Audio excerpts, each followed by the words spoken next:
Hi hello friends, ಎಲ್ಲರಿಗೂ ನಮಸ್ಕಾರ. ರೇಖಾ ಅಡುಗೆ ಚಾನಲ್ಗೆ ಸ್ವಾಗತ. ಹೊಸದಾಗಿ ನಮ್ಮ ಚಾನಲ್ ನೋಡ್ತಾ ಇದ್ದರೆ ಈಗಲೇ ಸಬ್ಸ್ಕ್ರೈಬ್ ಮಾಡ್ಕೊಳ್ಳಿ. ಬನ್ನಿ, ಒಂದು ಡಿಫ್ರೆಂಟಾಗಿ ನುಗ್ಗೆಕಾಯಿಂದ ಮಸಾಲ ಕರಿ ರೆಸಿಪಿ ತೋರಿಸ್ಕೊಡ್ತೀನಿ. ಇದೊಂದು ಸ್ವಲ್ಪ ಎಣ್ಗಾಯಿ ಸ್ಟೈಲಲ್ಲಿ ನಿಮಗೆ ಮಾಡೋದು ತೋರಿಸ್ಕೊಡ್ತಾ ಇದ್ದೀನಿ. ಸೊ ವೆರೈಟಿ ಆಫ್ ರೈಸ್ಗೆ, ಚಪಾತಿಗೆ, ರೋಟಿಗೆಲ್ಲ ಸೂಪರಾಗಿರುತ್ತೆ. ಖಂಡಿತ ನೀವು ಒಂದು ಸರಿ ಮಾಡಿದ್ರೆ ಮತ್ತೆ ಮತ್ತೆ ಮಾಡ್ತಾ ಇರ್ತೀರಾ. ಅದರಲ್ಲಿ ಫಸ್ಟ್ ಟೈಮ್ ಟ್ರೈ ಮಾಡೋರಿಗೆ ಈಸಿಯಾಗಿ ತೋರಿಸ್ಕೊಡ್ತೀನಿ. ಇವತ್ತು ಮಾಡೋಂಥ ಈ ರೆಸಿಪಿ ಇಷ್ಟ ಆಯ್ತು ಅಂದರೆ ಒಂದು ಲೈಕ್ ಮಾಡಿ, ಶೇರ್ ಮಾಡಿ, ಕಮೆಂಟ್ ಮಾಡಿ. ಬನ್ನಿ, ಇವಾಗ ಯಾವ ರೀತಿ ಮಾಡೋದಂತ ನೋಡ್ಕೊಬರೋಣ. ಇದು ಮಾಡೋದಕ್ಕೆ ಸ್ಟವ್ ಮೇಲೆ ಒಂದು ಕಡಾಯಿ ಇಟ್ಕೊಂಡು 1 ಟೇಬಲ್ ಸ್ಪೂನ್ ಆಗೋಷ್ಟು ಕಡಲೆ ಬೀಜ ಹಾಕ್ಕೊತಾ ಇದ್ದೀನಿ. ಇವತ್ತು ಮಾಡೋವಂಥ ರೆಸಿಪಿಗೆ ಸ್ವಲ್ಪ ಮಸಾಲೆನ ಫ್ರೈ ಮಾಡಿ ರುಬ್ಬಿ ಮಾಡ್ತಾಯಿದ್ದೀನಿ. ತುಂಬಾ ಡಿಫ್ರೆಂಟಾಗಿ ಚೆನ್ನಾಗಿರುತ್ತೆ. ಕಡಲೆ ಬೀಜನ 1 ನಿಮಿಷ ಫ್ರೈ ಮಾಡಿದ ಮೇಲೆ 1 ಟೇಬಲ್ ಸ್ಪೂನ್ ಧನಿಯಾ ಕಾಳು ಹಾಕ್ಕೊತಾ ಇದ್ದೀನಿ. 2 ಟೇಬಲ್ ಸ್ಪೂನ್ ಹಸಿ ತೆಂಗಿನಕಾಯಿ ಹಾಕ್ಕೊತಾ ಇದ್ದೀನಿ. ಬೈ ಚಾನ್ಸ್ ನಿಮ್ಮ ಹತ್ರ ಒಣಗಿದ ಕೊಬ್ಬರಿ ಇದ್ದರೆ ಕೂಡ ಯೂಸ್ ಮಾಡ್ಕೋಬೋದು. ಇದಕ್ಕೆ ಚಕ್ಕೆ, ಲವಂಗ, ಏಲಕ್ಕಿ ಹಾಕ್ಕೊಂಡು ತೆಂಗಿನಕಾಯಲ್ಲಿ ಇರೋವಂಥ ತೇವಾಂಶ ಹೋಗಬೇಕು ಮತ್ತು ಅದರಲ್ಲಿ ಹಾಕಿರೋವಂಥ ಮಸಾಲೆ ಎಲ್ಲ ಹಸಿ ವಾಸನೆ ಹೋಗೋವರೆಗೂ ಒಂದು 2 ನಿಮಿಷ ಲೋ ಫ್ಲೇಮಲ್ಲೇ ಹುರ್ಕೊಳ್ಳಿ. ಈಗ ಇದನ್ನು ಚೆನ್ನಾಗಿ ಹುರಿದಾದ್ಮೇಲೆ ಒಂದು ಚಿಕ್ಕ ನೆಲ್ಲಿಕಾಯಿ ಸೈಜಷ್ಟು ಹುಣಸೆಹಣ್ಣು, 1 ಟೀ ಸ್ಪೂನ್ ಗಸಗಸೆ ಹಾಕ್ಕೊಂಡು ಜಸ್ಟ್ ಒಂದು 30 ಸೆಕೆಂಡ್ ಫ್ರೈ ಮಾಡ್ಕೊತೀನಿ. ಯಾಕಂದರೆ ಗಸಗಸೆ ಅನ್ನೋದು ಬೇಗನೆ ಸೀದೋಗ್ಬಿಡುತ್ತೆ. ಸೊ ಅದಕ್ಕೋಸ್ಕರನೇ ಜಸ್ಟ್ 30 ಸೆಕೆಂಡ್ ಇಟ್ಟು ಫ್ರೈ ಮಾಡಿ ಇದನ್ನು ಕಂಪ್ಲೀಟಾಗಿ ತಣ್ಣಗೆ ಹಾಕಿಬಿಡಬೇಕು. ಈಗ ಒಂದು ಮಿಕ್ಸಿ ಜಾರ್ಗೆ 2 ಮೀಡಿಯಮ್ ಸೈಜ್ ಈರುಳ್ಳಿ, 2 ಮೀಡಿಯಮ್ ಸೈಜ್ ಟೊಮೊಟೊ ಹಾಕ್ಕೊತಾ ಇದ್ದೀನಿ. ನಿಮಗೆ ಗ್ರೇವಿ ಜಾಸ್ತಿ ಬೇಕಂದರೆ ಕ್ವಾಂಟಿಟಿ ಜಾಸ್ತಿ ಹಾಕ್ಕೊಳ್ಳಿ.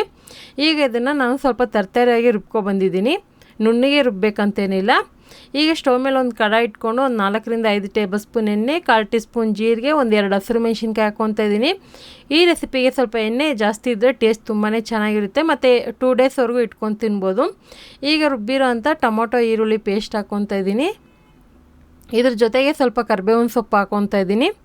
ಇದನ್ನೆಲ್ಲ ಹಾಕ್ಕೊಂಡು ಮೀಡಿಯಮ್ ಫ್ಲೇಮಲ್ಲೇ ಫ್ರೈ ಮಾಡ್ಕೊಳ್ಳೋಣ. ಮೀಡಿಯಮ್ ಫ್ಲೇಮಲ್ಲಿ ಫ್ರೈ ಮಾಡೋದ್ರಿಂದ ಮಸಾಲೆಯಲ್ಲಿ ಹಸಿ ಸ್ಮೆಲ್ಲೆಲ್ಲ ಹೋಗಿ ಚೆನ್ನಾಗಿ ಕಲರ್ ಚೇಂಜ್ ಆಗುತ್ತೆ. ಮತ್ತು ಶುಂಠಿ ಬೆಳ್ಳುಳ್ಳಿ ಪೇಸ್ಟ್ ಹಾಕ್ಕೊತಾ ಇದ್ದೀನಿ 1 ಟೇಬಲ್ ಸ್ಪೂನು. ಹಾಕ್ಕೊಂಡು ಇದನ್ನು ಚೆನ್ನಾಗಿ ಮಿಕ್ಸ್ ಮಾಡಿಕೊಂಡು ಮಧ್ಯದಲ್ಲಿ ಅವಾಗವಾಗ ಸೌಟಿಂದ ತಿರುಗಿಸ್ಕೊಡ್ತಾಯಿರಿ. ಈಗ ಇದ್ರ ಜೊತೆಗೆ ನಾನು 3 ನುಗ್ಗೆಕಾಯಿನ ಈ ಥರ ಚಿಕ್ಕ ಚಿಕ್ಕದಾಗಿ ಕಟ್ ಮಾಡಿ ಹಾಕ್ಕೊತಾ ಇದ್ದೀನಿ.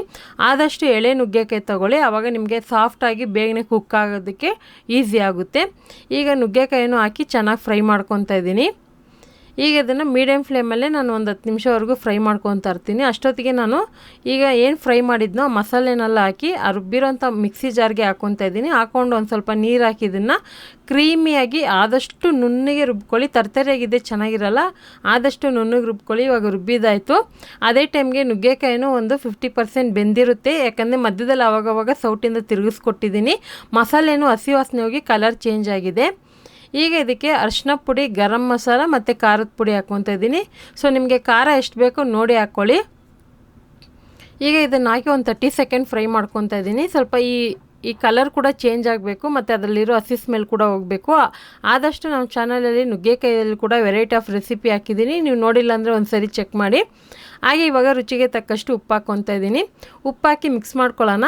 ಇದನ್ನು ನೀವು ನುಗ್ಗೆಕಾಯಿಯಲ್ಲೇ ಮಾಡಬೇಕಂತೇನಿಲ್ಲ. ನಿಮ್ಗೆ ಇಷ್ಟ ಆಗಿರೋವಂಥ ಆಲೂಗಡ್ಡೆ, ಹೀರೆಕಾಯಿ ಅಥವಾ ಬೆಂಡೆಕಾಯಿ, ನಿಮ್ಗೆ ಇಷ್ಟವಾದಂಥ ತರಕಾರಿಗಳಲ್ಲಿ ಮಾಡ್ಕೋಬೋದು. ಬದನೆಕಾಯಲ್ಲೂ ಮಾಡ್ಕೋಬೋದು. ಈಗ ರುಬ್ಬಿರೋವಂಥ ಪೇಸ್ಟ್ ಹಾಕ್ಕೊತಾ ಇದ್ದೀನಿ. ಈ ಪೇಸ್ಟ್ ಕ್ವಾಂಟಿಟಿ ಕಡಿಮೆನೇ, ಅದೇ ನಿಮಗಿದು ಒಳ್ಳೆ ಗ್ರೇವಿ ಕೊಡುತ್ತೆ ಮತ್ತು ಜಾಸ್ತಿ ಕ್ವಾಂಟಿಟಿಯಲ್ಲಿ ಕೂಡ ಇದನ್ನು ನೀವು ಮಾಡ್ಕೊಬೋದು. ಎಷ್ಟೇ ನೀವು ನೀರು ಹಾಕಿ ಕುದಿಸಿದ್ರೂ ಗಟ್ಟಿಯಾಗುತ್ತೆ. ಈಗ ಇದನ್ನೆಲ್ಲ ನಾನು 1 ನಿಮಿಷವರೆಗೂ ಫ್ರೈ ಮಾಡ್ಕೊತಾ ಇದ್ದೀನಿ. ಯಾಕಂದರೆ ಇದು ಒಂದು ಸ್ವಲ್ಪ ಹಸಿ ಸ್ಮೆಲ್ ಇರುತ್ತೆ. ನಾವು ಹುರಿದು ಮಾಡಿದ್ರೂ ಹಸಿ ಸ್ಮೆಲ್ ಇರುತ್ತೆ. ಅದು ಹೋಗೋವರೆಗೂ ಇದನ್ನು ಸ್ವಲ್ಪ ಸೈಡಲ್ಲೆಲ್ಲ ಎಣ್ಣೆ ಬಿಡೋ ಥರ ಫ್ರೈ ಮಾಡ್ಕೋಬೇಕಾಗುತ್ತೆ. ಈಗ ನೋಡಿ, 1-2 ನಿಮಿಷ ಹಾಗೆ ಬಿಟ್ಟಿದೆ, ಎಣ್ಣೆ ಎಲ್ಲ ಬಿಟ್ಟಿದೆ ಸೈಡಲ್ಲಿ. ಈಗ ನಿಮಗೆ ಎಷ್ಟು ಬೇಕೋ ಅಷ್ಟು ನೀರು ಹಾಕಿ ಇದನ್ನು ಕುದಿಯೋದಕ್ಕೆ ಬಿಡ್ಬೋದು. ನಾನಿಲ್ಲಿ ಒಂದು ಮಿಕ್ಸಿ ಜಾರಲ್ಲಿ ಅಳತೆ ತೊಗೊತಾ ಇದ್ದೀನಿ. ಸುಮಾರು ಒಂದು ಅರ್ಧ ಜಾರ್ ಆಗೋಷ್ಟು ನೀರು ಹಾಕ್ಕೊತಾ ಇದ್ದೀನಿ, ಸುಮಾರು 1 ಲೋಟ ಆಗೋಷ್ಟು.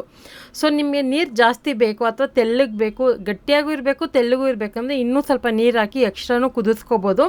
ನಾನಿಲ್ಲಿ ಒಂದು ಸ್ವಲ್ಪ ಗ್ರೇವಿ ಥರ ಮಾಡ್ತಾಯಿದ್ದೀನಿ. ರೊಟ್ಟಿಗೆ, ಚಪಾತಿಗೆ ಸೈಡ್ ಡಿಶ್ ಆಗಿ ಮಾಡೋದ್ರಿಂದ ನಾನು ನೀರು ಕ್ವಾಂಟಿಟಿ ಕಡಿಮೆ ಹಾಕಿ ಇದನ್ನು ಲೋ ಫ್ಲೇಮಲ್ಲೇ ಒಂದು 15 ನಿಮಿಷ ಕುದಿಸ್ಕೋಬೇಕು. ಮಧ್ಯದಲ್ಲಿ ಅವಾಗವಾಗ ಸೌಟಿಂದ ತಿರುಗಿಸ್ಕೊಡಿ.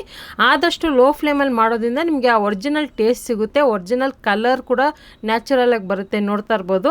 ಈಗ ನಾನು ಒಂದು 15 ನಿಮಿಷವರೆಗೂ ಲೋ ಫ್ಲೇಮಲ್ಲೇ ಬಿಟ್ಟಿದ್ದೆ. ಮಧ್ಯದಲ್ಲಿ ಒಂದು 3 ಸರಿ ನಾನು ತಿರುಗಿಸ್ಕೊಟ್ಟಿದ್ದೆ. ತಲೆ ಹಿಡಿಬಾರ್ದು ಮತ್ತು ಪೂರ್ತಿ ಗಟ್ಟಿಯಾಗೋಕ್ಕೂ ಬಿಡೋಕ್ಕೆ ಹೋಗಬೇಡಿ. ಈಗ ನೋಡಿದ್ದು ನಮಗೆ ಬೇಕಾಗಿರುವಂಥ ತಿಕ್ನೆಸ್ಗೆ ಬಂದಿದೆ. ಬೈ ಚಾನ್ಸ್ ಇನ್ನೂ ಗಟ್ಟಿ ಆಯ್ತು ಅಂದರೆ ನೀವು ಒಂದು ಸ್ವಲ್ಪ ಬಿಸಿನೀರು ಹಾಕಿ ಕುದಿಸ್ಕೋಬೋದು. ಖಂಡಿತ ಇವತ್ತು ಮಾಡಿರುವಂಥ ಈ ರೆಸಿಪಿ ನಿಮಗೆಲ್ಲ ಇಷ್ಟ ಆಗಿದೆ ಅನ್ಕೊತೀನಿ. ಇಷ್ಟ ಆಗಿದೆ ನೀವು ಕೂಡ ಟ್ರೈ ಮಾಡಿ. ನಿಮ್ಗೆ ಯಾವ ಥರ ಬಂತಂತ ಕಮೆಂಟ್ ಮಾಡಿ ತಿಳಿಸಿ. ಹಾಗೆ ಈ ರೆಸಿಪಿಗೆ ಒಂದು ಲೈಕ್ ಮಾಡಿ, ನಿಮ್ಮ ಫ್ಯಾಮಿಲಿ ಫ್ರೆಂಡ್ಸ್ಗೂ ಶೇರ್ ಮಾಡಿ. ರೇಖಾ ಅಡುಗೆ ಚಾನಲ್ನ ಹೊಸದಾಗಿ ನೋಡ್ತಾ ಇದ್ದರೆ ಈಗಲೇ ಸಬ್ಸ್ಕ್ರೈಬ್ ಮಾಡ್ಕೊಳ್ಳಿ. ಈ ವಿಡಿಯೋ ನೋಡಿದ್ದಕ್ಕಾಗಿ ಎಲ್ಲರಿಗೂ ಧನ್ಯವಾದಗಳು.